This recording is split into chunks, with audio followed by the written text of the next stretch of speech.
সাগরে লঘু চাপের প্রভাবে পটুয়াখালীর আকাশ মেঘাচ্ছন্ন রয়েছে। সোমবার ভোর থেকে জেলার বিভিন্ন স্থানে টানা গুড়ি থেকে মাঝারি বৃষ্টিপাত শুরু হয়েছে। এতে চরম দুর্ভোগে পড়েছে নিম্ন আয়ের শ্রমজীবী মানুষ।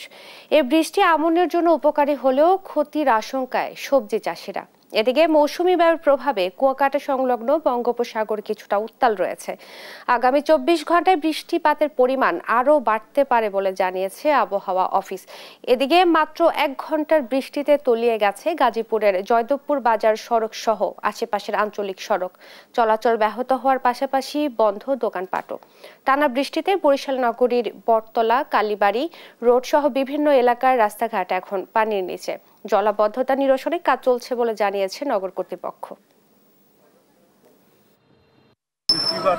রাস্তাঘাট